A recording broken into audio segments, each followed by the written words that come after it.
ও মা, অমল দেখছি, তা আজ তাড়াতাড়ি ফিরলি যে বড়। এসো খুড়ি এসো, শরীরটা ভালো নেই। তা তুমি এই শীতের রাতে কি মনে করে?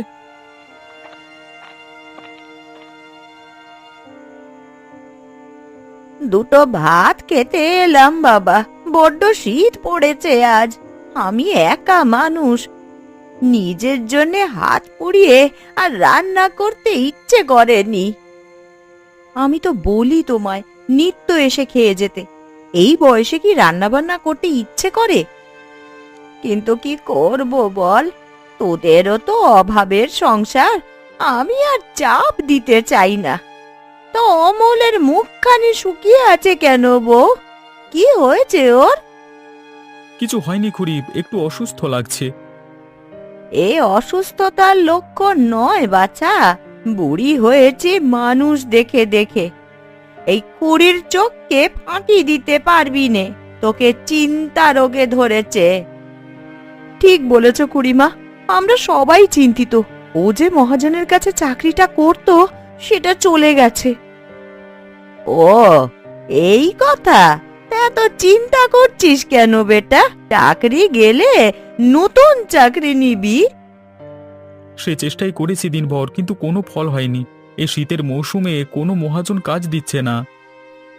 তাহলে তো ভাবনার বিষয়, কি করা যায় এখন? সেটা নিয়েই ভাবছি খুড়িমা, কাজ না থাকলে যে কাল থেকেই ছেলে মেয়েগুলো না খেয়ে থাকবে। ভাবিস না লো বউ, এত ভাবিস না। আমার কাছে একটা বুদ্ধি আছে, সেই মতো কাজ করলে তোরা তোদের ভাগ্য ফেরাতে পারবি। কি বুদ্ধি খুড়িমা, কি বুদ্ধি বলো? তুই হাঁস মুরগির খামার দে বাছা, তাহলে সেগুলো দিয়ে ব্যবসা করে ধনী হতে পারবি। কিন্তু সেজন্য অনেক টাকা দরকার, জায়গা দরকার, আমার তা নেই। আরে সে উপায়ও আমি দেব। আমার ঘরে যে হাঁস মুরগিগুলো আছে, তাই দিয়েই খামারের কাজ শুরু কর। আস্তে আস্তে একদিন তা বড় হবে। কিন্তু খামার কোথায় দেব? ভিটেটা ছাড়া যে আশেপাশে আমাদের কোনো জায়গা জমি নেই। জায়গা জমি নেই তো কি হয়েছে, তোদের পুকুরটা তো আছে। পুকুর? ওটা দিয়ে কি হবে? আরে, পুকুরের ঘাটের ওপরে একটা বাঁশের ঘর বেঁধে নিবি, তারপর তাতে হাঁস আর মুরগি রাখবি। আর পুকুরে করবি মাছের চাষ, তাহলে হাঁস মুরগির বাড়তি খাবারে মাছও বড় হয়ে যাবে। বুদ্ধিটা তো বেশ, এইভাবে কাজ করলে তো আমাদের আর কোনো অভাব থাকবে না। হ্যাঁ রে অমল, তুই কাল থেকেই কাজ শুরু কর। দরকার হলে আমার বাঁশ ঝাড় থেকে কটা বাঁশ কেটে নে। ঘরটা হয়ে গেলেই হাঁস মুরগিগুলো আমি দিয়ে যাব। ঠিক আছে খুড়িমা, তোমার কথায় আমি রাজি। তবে আমার একটা কথা তোমাকে রাখতে হবে। কি কথা বাছা? তোর কথা কি আমি না রেখে পারি? আজকে থেকে তুমি আমাদের বাড়িতে খাবে, আমাদের সাথেই থাকবে। সে কি করে হয় বাছা? এখন তোদের এই নুন আনতে পান্তা ফোরাচ্ছে। তোদের অবস্থার উন্নতি হোক, তারপর সে দেখা যাবে। না না, আপনাকে এখন থেকে আমাদের সাথেই থাকতে হবে। আপনি বৃদ্ধ মানুষ, আপনার পরামর্শ সব সময় আমাদেরকে উপকৃত করবে। বেশ, তা না হয় আসবো। এখন আমায় খাবার দে বউ, বড্ড খিদে পেয়েছে। আয় অমল, তুই আয় বাছা, পেট ভরে খা।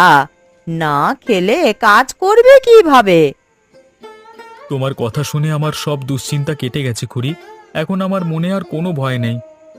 গিন্নি, যাও যাও, তাড়াতাড়ি খাবার পরিবেশন করো গিয়ে। আমি মিনু আর বাদলকে নিয়ে আসছি।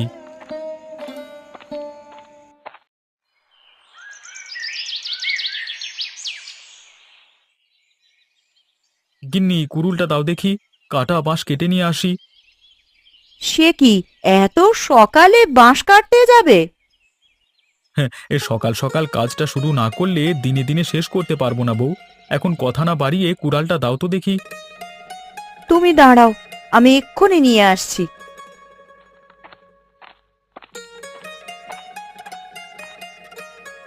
বাবা, ও বাবা, কোথায় যাচ্ছ তুমি? কিরে বাদর, জুতো পরিসনি? এই শীতে ঠান্ডা লাগাবি নাকি? কোথায় যাবে তুমি বাবা? আমিও যাব তোমার সাথে। না না, তোর যাবার দরকার নেই, আমি রান্না করছি, খেয়ে স্কুলে যাবি। যাই না মা, একটা দিনই তো, আমরা সাথে গেলে বাবার কাজে সাহায্য করতে পারবো। কি আমার কাজের মেয়ে হয়েছে রে, যে কুটোটিও নাড়ে না, সে কিনা বাঁশ কাটতে বাবাকে সাহায্য করবে। বাবা নিয়ে যাও না আমাদের, কতদিন তোমার সাথে কোথাও যাই না। বেশ, নেবুক্ষণ, জুতো পরে নে তাহলে। গিন্নি, তুমি রান্নাটা শেষ করে রেখো, হ্যাঁ?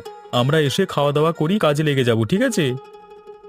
ঠিক আছে, যাও তবে, আর ওদের দেখে শুনে রেখো।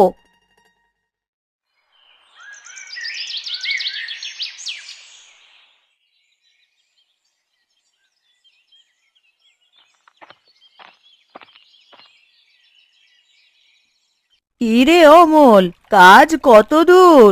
সন্ধে যে হয়ে এলো, বলি আজকের মধ্যে কি শেষ করতে পারবি? আমার কাজ প্রায় শেষ করি, এখন ঘরের নিচে চাটাইটা বিছিয়ে দিলেই হবে।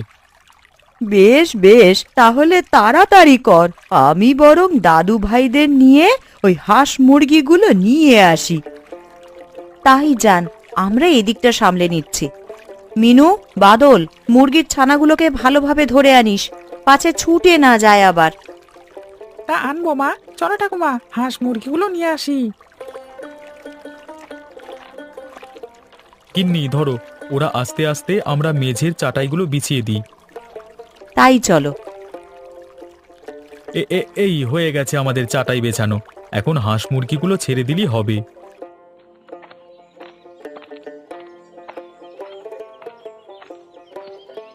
বাবা আমরাও এসে গেছি, এই দেখো কত সুন্দর সুন্দর হাঁস ছানা। এগুলো এদিকে দাও বাদল, বাচ্চাগুলোকে আলাদা রাখতে হবে। আর মুরগিগুলোকে কোথায় রাখবো মা?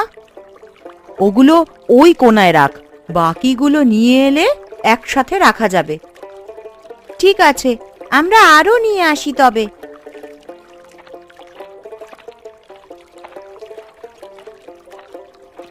বৌমা, এই লক্ষ্মী মুরগিটা নাও, এই মুরগির নাম যেমন গুণেও তেমন। ও একসাথে 50টা ডিম পাড়ে। সে কি বলছেন খুড়ি, এত ডিম? আরে শুধু ডিম নয়, সবগুলো থেকে বাচ্চাও ফোটায়।